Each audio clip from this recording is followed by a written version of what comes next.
Hey guys, I just wanted to do a kind of quick review of WrestleMania, what I thought of it.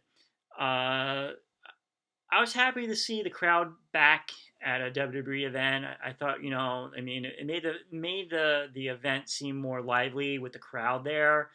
Um, Even though it seemed like the crowd was kind of dead at certain parts of the show, um, I'm not sure. I just felt that WrestleMania was kind of missing something. It didn't feel like a special event. Usually there would be surprises or shocking returns and stuff like that. Nothing like that really happened. It felt like it just was a straightforward, matches and stuff. And when you really look at the matches, you can say, hey, I mean, if you take WrestleMania off and you just called it another event, it just didn't really feel special. There was no matches on there that made me want to say, hey, this was WrestleMania. Uh, you know, and then you had the two nights, Hulk Hogan and Titus O'Neil as the hosts. I figured that Hogan was going to get booed. If you watch any like live event recordings on YouTube, you'll see the fans were booing Hulk Hogan.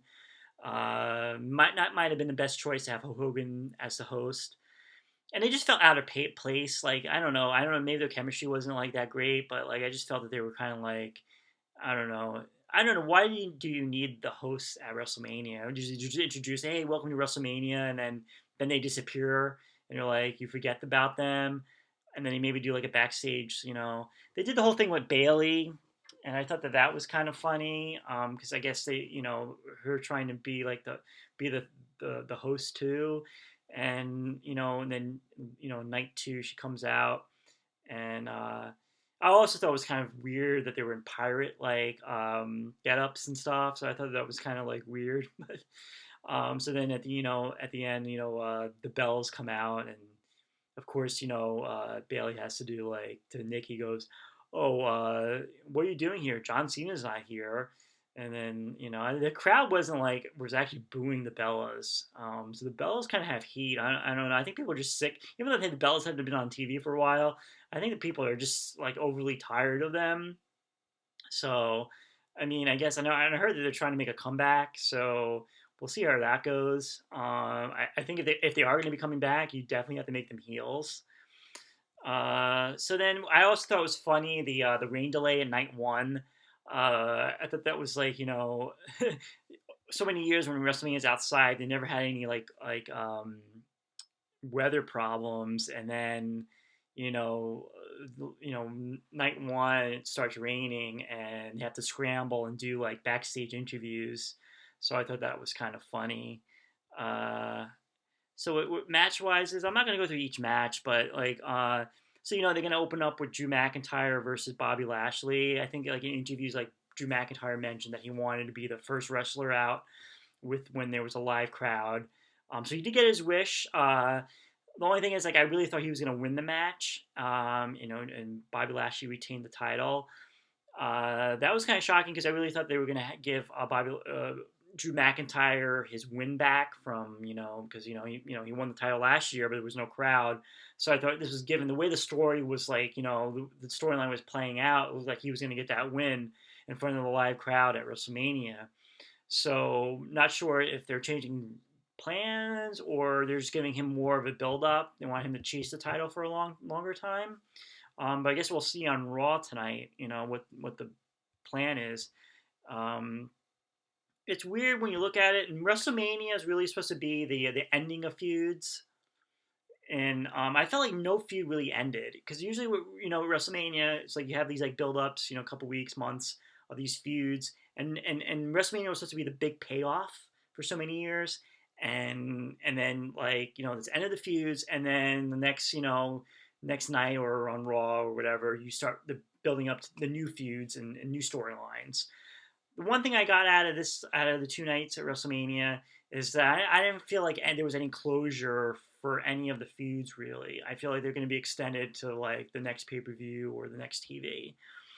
Cesaro against Seth Rollins. I really enjoyed that on night one. I actually really enjoyed night one a lot better. Maybe because it was on a Saturday night, and I do enjoy events on Saturday night, and I wish WWE would think about moving their pay-per-views to Saturday night.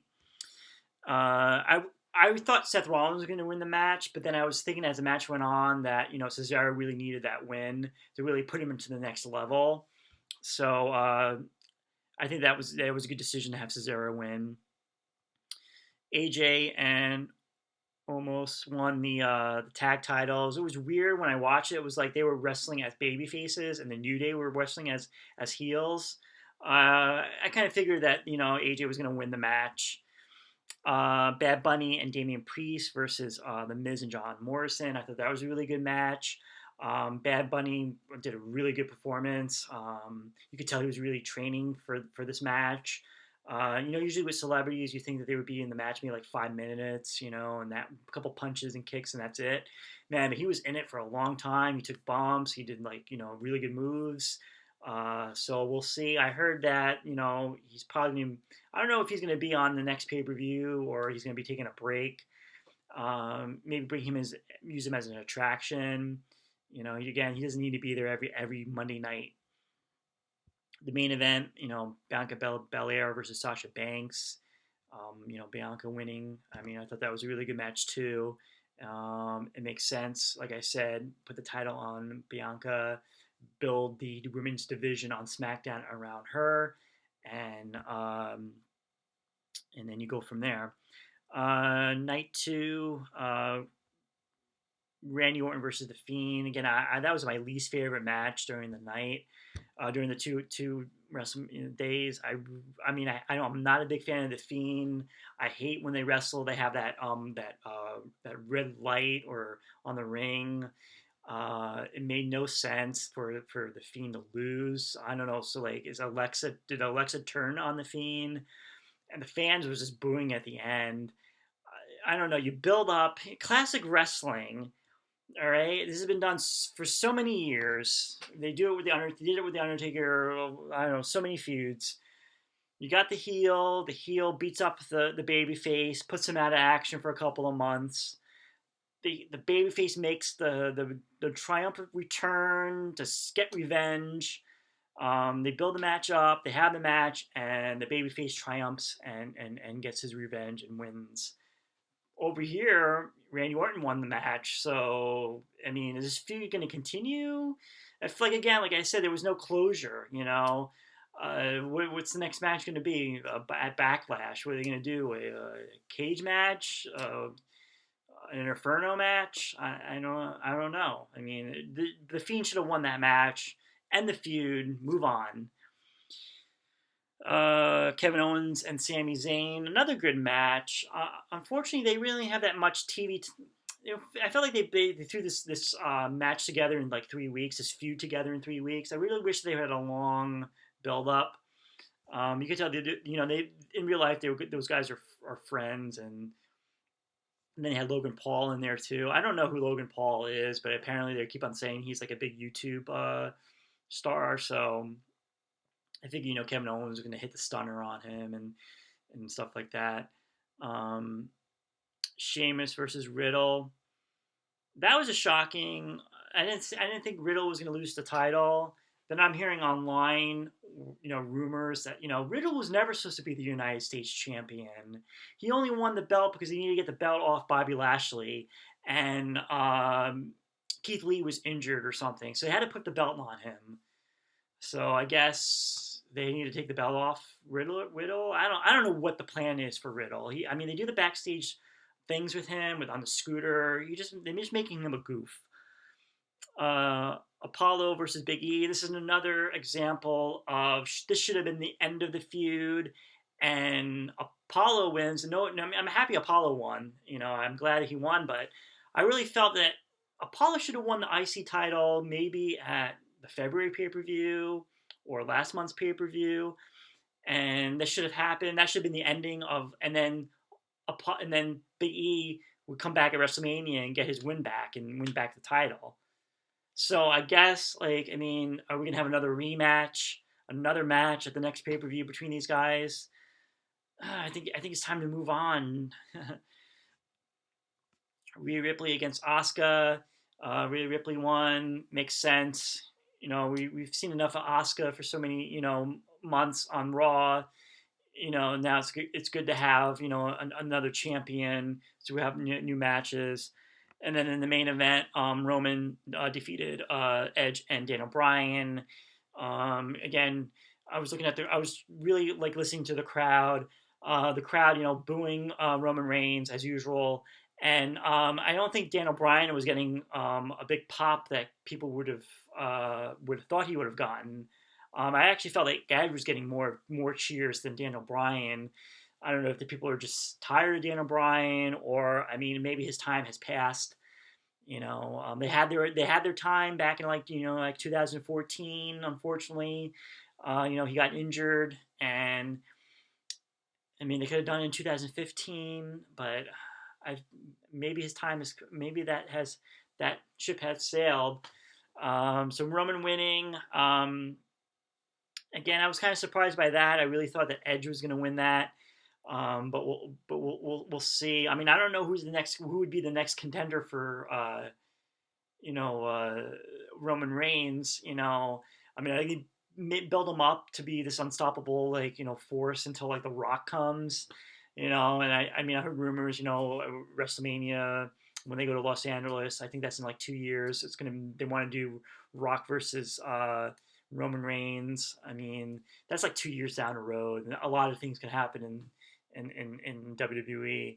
So I'm not planning. I'm not like saying that match is going to happen.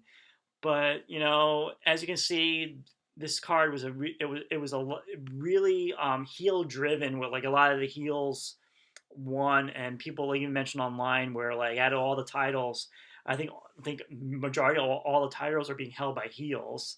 So I don't know if that's the plan, to build up baby faces for the chase the titles.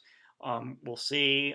Also, they did the whole thing with the Bellas and Bailey on night two, and the Bellas were getting booed. And I thought that was kind of funny. You could tell that people are just tired of seeing the Bellas, even though they're not really on TV that much. Um, but that's it. Again, I really felt that there was something missing at WrestleMania. Again, I heard rumors. Like Ronda Rousey was coming back, and Becky Lynch. And I think with Ronda Rousey, they always say that she's coming back. You always hear these rumors around Royal Rumble and WrestleMania. I think they do that to get people to buy the pay per view or order Peacock. But that didn't, again, that didn't happen. I was really surprised. I mean, I would have loved to see Becky Lynch come out, especially during that segment with Bailey and Hulk Hogan and Titus O'Neil at the end. I really thought that was kind of like they were gonna like announce like Becky's music was gonna come and she was gonna like be the one that attacks Bailey, but that didn't happen. So I don't know what the plans are for her. But that was pretty much it.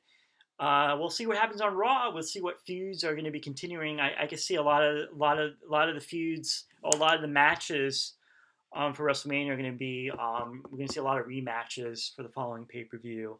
But we'll see what happens.